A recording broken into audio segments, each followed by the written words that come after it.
আসসালামু আলাইকুম বন্ধুরা, চলে আসলাম মায়ের রান্না করে। আশা করি আপনারা ভালো আছেন। আলহামদুলিল্লাহ আমিও ভালো আছি।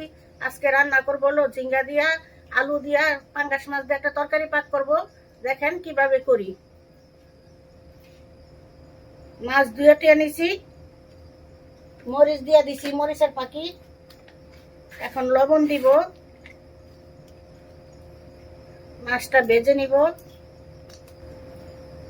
হলুদের পাখি দিয়ে দিলাম। এখন মাছটা মাখায় নিব। বসাই দিছি, এখন তেল দিয়ে দিব। তেলটা একটু গরম হোক, দিব। তেল গরম হয়েছে,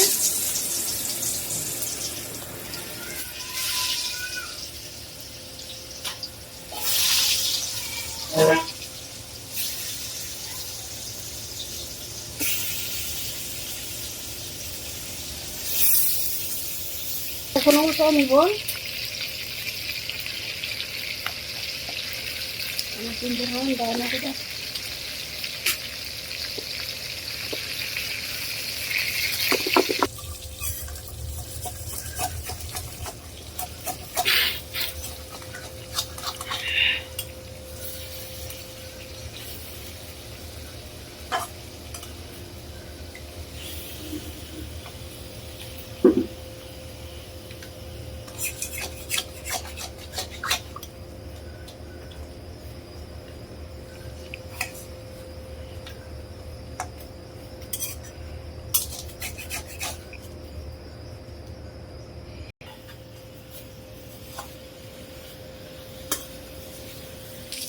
মাছ ভাজা হয়ে গেছে, এখন তুলে নিব।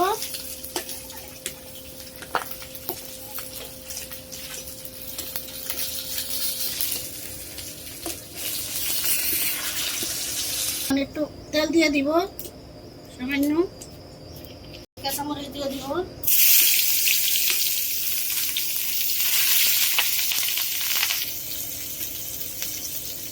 লবণ দিয়ে দিব 1 চামচ, পেঁয়াজ একটু ভেজে নিব। ভাজা হয়ে গেছে, তেল দিয়ে গরম লাকড়ি চুলায় রান্না করতেছি। এখানে একটু পানি দিয়ে দিব মশলা কষানোর জন্য। হলুদের পাখি দিয়ে দিলাম 1 চামচ, মরিচের পাখি দিয়ে দিব 1 চামচ,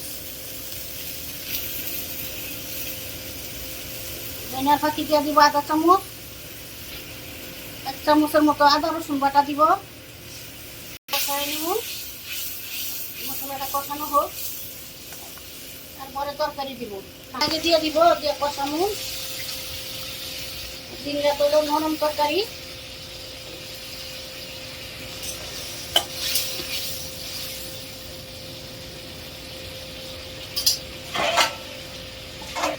এখন ঢেকে দিব।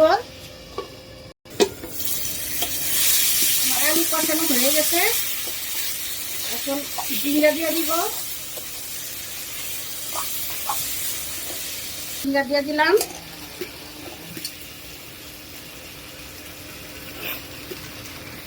দিব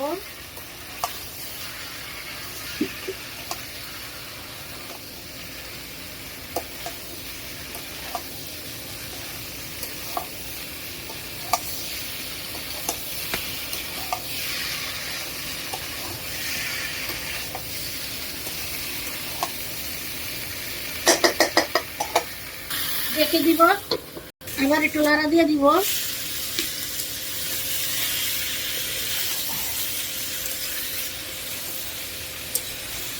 আমি উঠলে ঝুল দিব না, আর দেওয়া লাগলে দিব।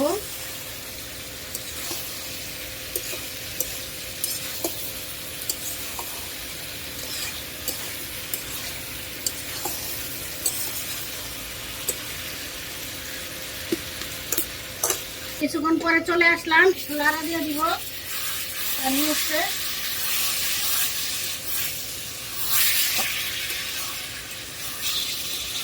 আর একটু কষাবো।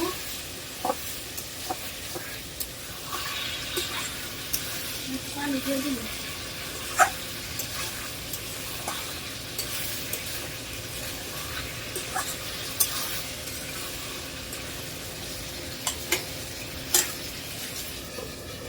আবার কিছুক্ষণ পরে চলে আসলাম।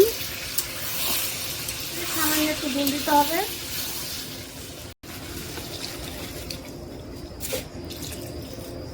দুল দিব না, উতরাইলে মাছটা দিয়ে দিব।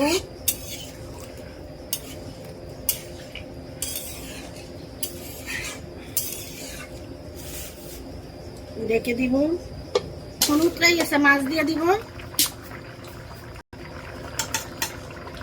মাছ দিয়ে দিলাম।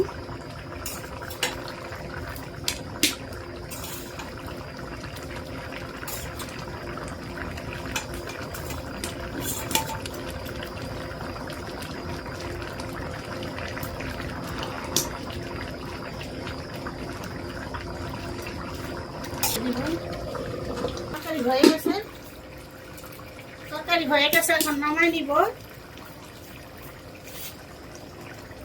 আমাদের পাঙ্গাস মাছের তরকারি রান্না শেষ। কালারটা কত সুন্দর হয়েছে। এভাবে রান্না করে অবশ্যই খেয়ে দেখবেন, কমেন্ট করে জানাবেন কিরকম হয়েছে। আবারও কোনো নতুন ভিডিও নিয়ে আপনাদের সামনে হাজির হব। ততক্ষণ ভালো থাকুন, সুস্থ থাকুন। আল্লাহ হাফেজ।